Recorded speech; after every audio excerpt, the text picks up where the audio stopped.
दिग्रस विधानसभा मतदारसंघात विजयाची माळ कुणाच्या गळ्यात?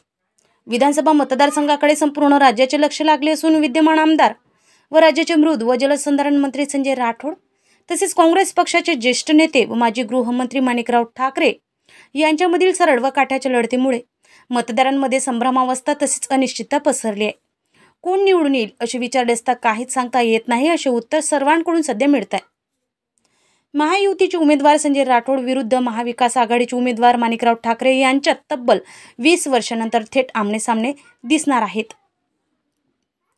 दिग्रस विधानसभा निवडणुकीत सध्या प्रचाराचे वारे प्रचंड तापले असून रिंगणात एकूण 13 उमेदवार उभे असल्याने प्रत्येक उमेदवार हे जातीचे समीकरण सांगून निवडून येत असल्याचे ऐकायला मिळत आहे.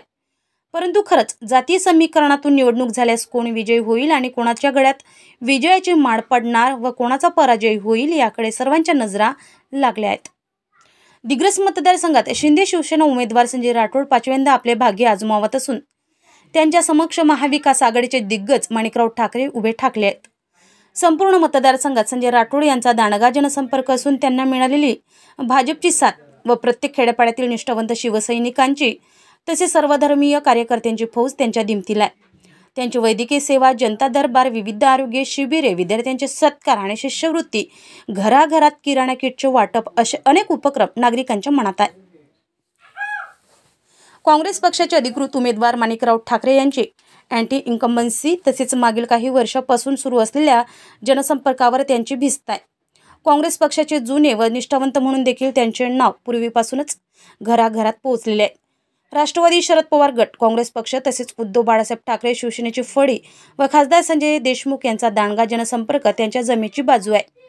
लोकसभेतील संजय देशमुख यांच्या विजयामुळे देखील आघाडीच्या कार्यकर्त्यांमध्ये उत्साह वाढलेला आहे. दिग्रस मतदारसंघात जसे मतदानाचे दिवस जवळ येत आहे तशी सदर निवडणूक विकास, जनसंपर्क, जनसेवा, महागाई, दैनंदिन जीवनाला भेडसावणाऱ्या समस्या, कास्तकार आत्महत्या, शेतमालाला योग्य भाव व इतर जिव्हाळ्याच्या विषयापासून दूर जात असल्याचे चित्र सध्या दिसत आहे. जातीय समीकरणेच वरचढ ठरणार असल्याचे सूर आता सर्वत्र ऐकायला मिळत आहे. हे दुर्दैवच म्हणावे लागेल. प्रगल्भ लोकशाहीसाठी ही धोक्याची घंटा असली तरी बंजारा, मुस्लिम आणि देशमुख कुणबी मराठबहुल मतदारसंघातील तुल्यबळ उमेदवारांमधील सरळ लढतीत कोण विजयी होईल हे सांगणे अशक्य वाटत आहे.